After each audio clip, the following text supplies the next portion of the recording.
Bonjour tout le monde, on est mardi et hier j'ai fait une petite vidéo concernant Uber Files là qui parlait de Macron puisque en ce moment il est sur la sellette et je reviens dessus parce que on entend depuis hier les journaleux, les intervenants dire qu'en fait Macron il a rien fait d'illégal et que bien Uber, c'est une société américaine qui est, comme toutes les sociétés américaines, très agressive. Donc, il n'y a pas lieu de faire des pataquès parce que c'est normal. Voilà. Donc, sauf que nous ne sommes pas en Amérique, nous sommes en France.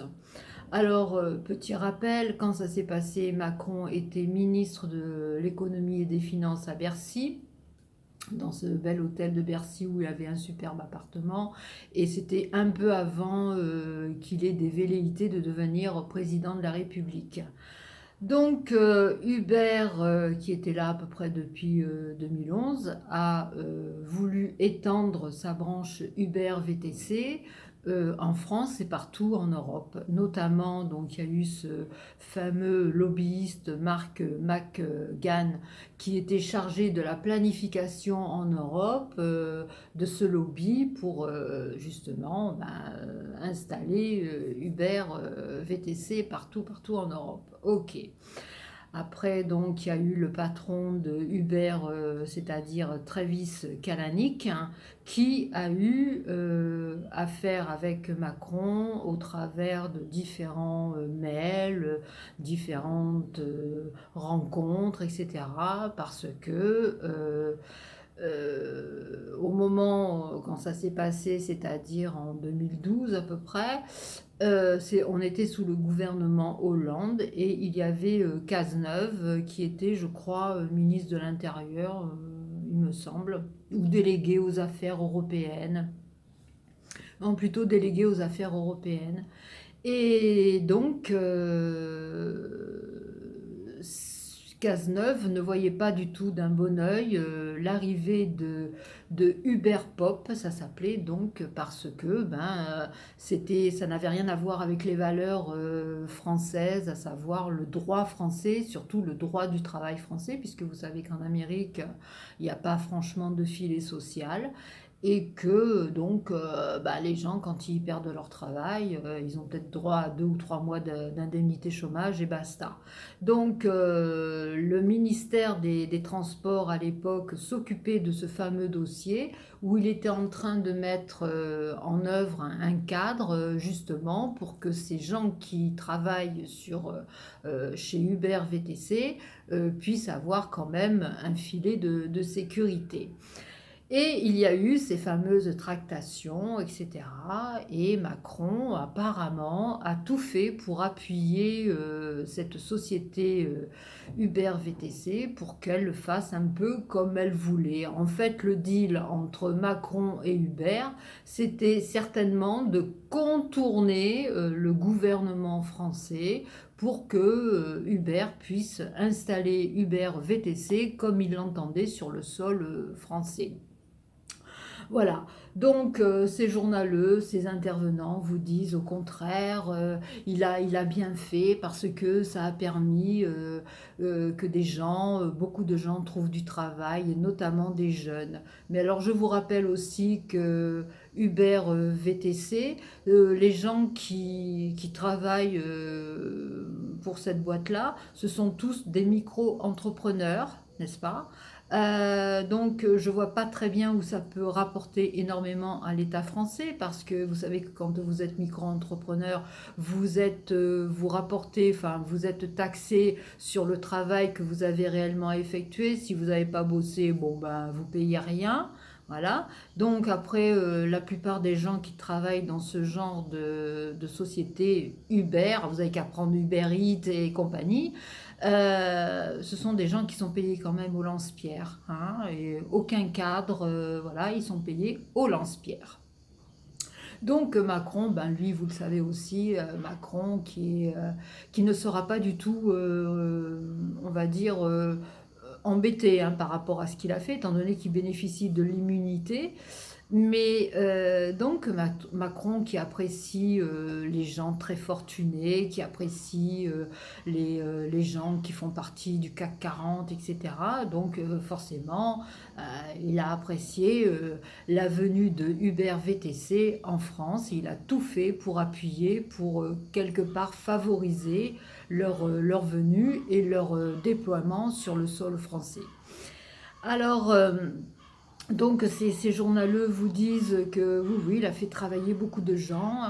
Bon, ok, ben moi je pose la question à ces journaleux, à ces intervenants, est-ce qu'ils seraient enclins à faire travailler leur fils ou leur fille dans des boîtes aussi précaires que ça? Parce que quand ça s'est passé en 2012-2013, les taxis se sont rebellés, il y a eu énormément de manifestations.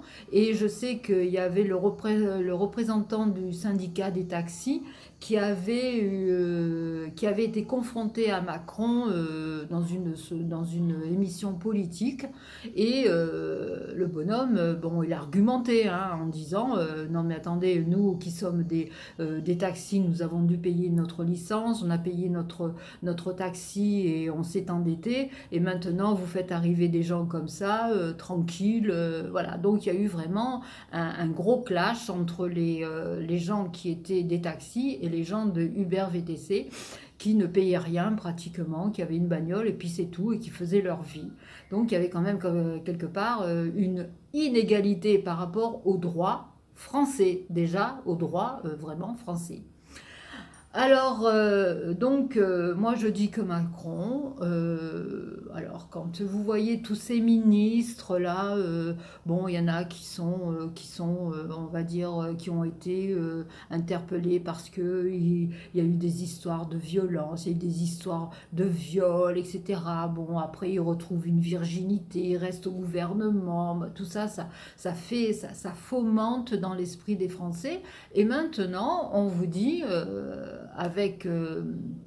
parce que c'est le Guardian qui a été à l'origine de la sortie de ce scandale, hein, parce que pour moi c'est un scandale.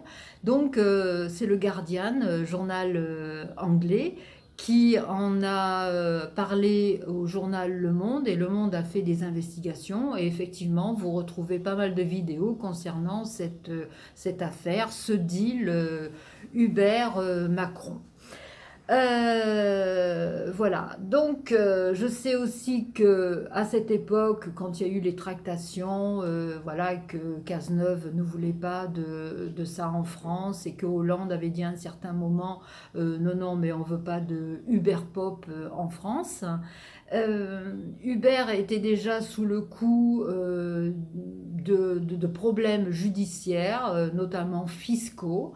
Et au travers de beaucoup de tractations comme ça, il y a eu un mail du patron de Uber envoyé donc à Macron lui disant apparemment il va y avoir une histoire de perquisition, aidez-nous.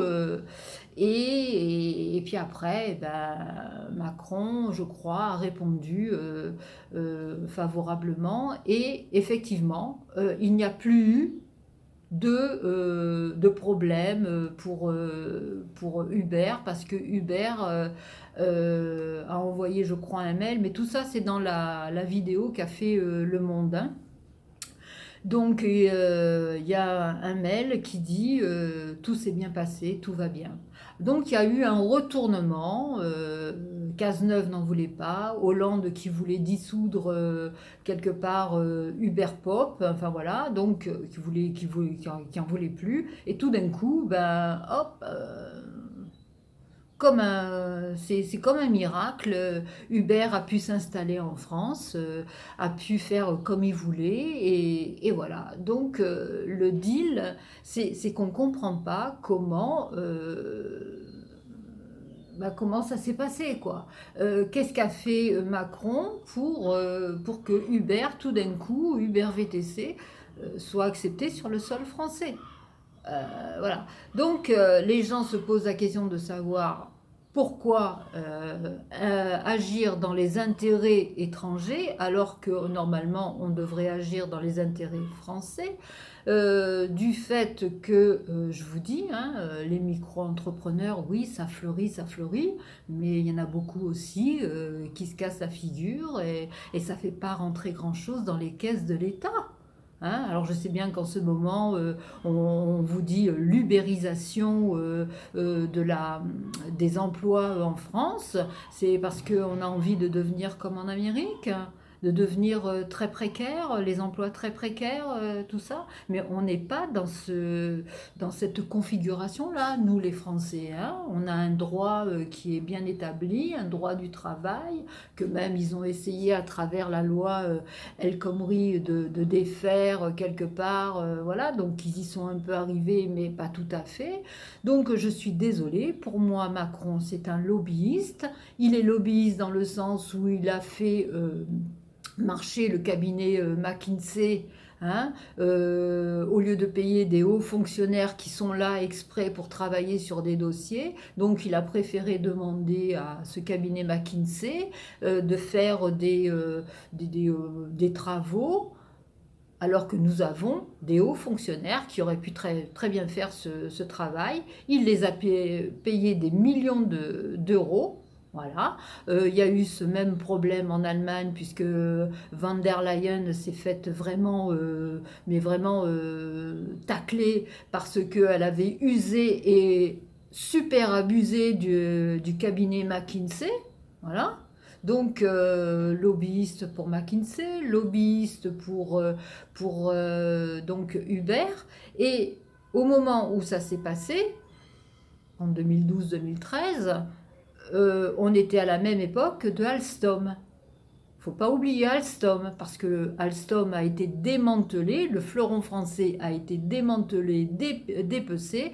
Notamment, vous avez des vidéos concernant Pierucci, qui lui était un ancien dirigeant donc, de chez Alstom, qui s'est vu menotté et transféré à la prison là-bas en Amérique, où ça n'a pas été rigolo pour lui.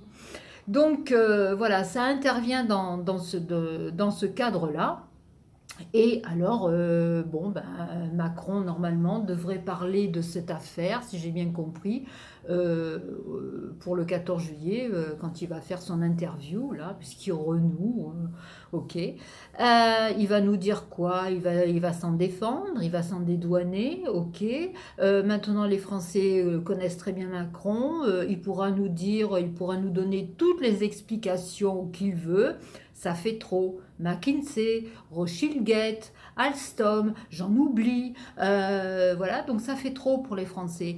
Et notamment, je vous dis, il pourra faire les explications, donner les explications qu'il veut. Même à la limite, c'est même pas la peine qu'il les donne. Parce que les Français, maintenant, ils veulent des explications, c'est-à-dire des vraies, notamment à travers la commission d'enquête que l'Assemblée nationale a dit qu'elle voulait faire pour faire tout l'éclairage sur cette affaire. Bon, et bien effectivement, les Français, ils veulent de la lumière. Ils veulent, parce qu'on a l'impression que Macron, ben, comme c'est quelqu'un qui adore les riches, hein, qui adore les super riches, quand on vous dit aussi qu'au sommet de Versailles, eh bien, il fait des négos, etc. Il y a beaucoup d'entreprises étrangères qui vont arriver sur le sol français, etc. Oui, oui, oui, ok, oui. Oh, ben, il n'arrête pas, il n'arrête pas. Et puis la France, en attendant, on vous dit que bon, elle a des difficultés à ci, des difficultés à ça. Alors moi, je ne comprends pas qu'avec toutes ces entreprises américaines, étrangères qui arrivent sur le sol français, on n'ait pas moins de chômeurs. Hein, parce que les chômeurs qui sont soi-disant, quand on vous donne les chiffres du chômage, ben, les chiffres du chômage, bon, ben, on oublie de vous dire que ce sont des gens qui ont créé leur propre société parce qu'ils ne trouvaient pas du boulot et que ces propres sociétés, ben, ce sont que des micro-entreprises. Voilà. Alors, donc, voilà. Alors, on peut attendre effectivement des explications. Moi, entre parenthèses, j'en ai strictement rien à faire. L'explication de Macron, pour moi, j'en ai pas besoin. Moi, je veux entendre ces gens dans cette fameuse commission s'expliquer le pourquoi du comment. n'est-ce pas? Tous ces lobbyistes-là, par exemple, ouais, j'aimerais bien qu'on puisse faire intervenir ce fameux Mark McGahn, qui était le lobbyiste chargé, je vous dis, de la planification en Europe de Uber VTC. Et puis ensuite, les intervenants, tous les gens qui ont été, qui sont corollaires donc à cette affaire. Voilà, peut-être Cazeneuve, il faudrait l'entendre, peut-être Hollande aussi, peut-être, je sais pas moi, le PDG de Uber, effectivement. Enfin voilà, donc tous ces gens-là, parce que en Amérique, quand il y a des commissions comme ça, ils rigolent pas les Américains, hein. Ils rigolent pas. Tandis qu'en France, c'est beaucoup plus léger, oui, parce que c'est vrai que les commissions d'enquête, ce qui s'est passé pour Benalla, bon, qu'est-ce qu'il a? Il a écopé de quoi, Benalla, à travers cette commission d'enquête? Rien du tout. Et alors après, bon, si on se pose la question de savoir est-ce que ça part aussi au pénal, est-ce que le tribunal français, enfin je veux dire la justice française s'en empare, bon on n'a pas trop de nouvelles, voilà. Mais là maintenant ça suffit, c'est assez virulent parce que les gens, une fois, deux fois, trois fois, ça va plus quoi, voilà. Donc, même, j'y pense, Le Monde, qui n'est pas un journal, on va dire, de droite, hein, droitard, c'est plutôt un journal de gauche, bienveillant, qui jusqu'ici a protégé avec beaucoup, beaucoup de journaux qui ont protégé Macron, etc. J'ai l'impression que maintenant, la presse française, quelque part, est en train de se rebiffer un peu, hein, puisque vraiment, Le Monde, je vous dis à travers cette vidéo, montre les accointances, les connivences qu'il y a eu entre Macron et Hubert. Voilà, c'était mon coup de gueule parce que de dire que, oui, bien sûr, c'est peut-être pas illégal, mais en attendant, moi, ce que je vois, c'est que les intérêts étrangers sont certainement privilégiés par rapport aux intérêts français. Voilà. Donc, ce ministre à l'époque de l'économie et des finances, eh bien, il s'est quand même arrogé pas mal de pouvoir et il avait certainement beaucoup, beaucoup de poids pour faire changer la volonté du gouvernement, quoi. Voilà. N'oublions pas non plus là qu'il y a eu des économistes, dont un qui s'appelle Nicolas Bouzou, qui est intervenu pour faire un rapport, pour faire une étude concernant donc la société, certainement les impacts, etc. Donc lui, moi je l'appelle le Burga de l'économie parce que Jean-Louis Burga, c'est un ancien journaliste donc qui trouve que la politique de Macron est extraordinaire. Il est d'une compréhension à l'égard de cette politique comme c'est pas permis. Donc Bouzou, eh ben, c'est un peu dans le même style. Étant donné que Bouzou, lui, c'est un économiste ultra-libéral et donc voilà. Il a fait cette étude et puis ensuite, comme un acteur qui est chargé, après avoir fait un film, de faire la promo sur tous les plateaux, eh bien là, on l'a vu intervenir sur des plateaux en disant, ben voilà, Uber VTC, c'est une chance pour la France, c'est quelque chose de très bien, ça va créer des emplois, enfin tout dans le sens, bien évidemment, de l'ubérisation, chacun va être libre, en plus, voilà, donc il va y avoir des gens qui vont vraiment travailler pour eux, etc. Donc il a été chargé de faire, de divulguer la parole sur tout ça.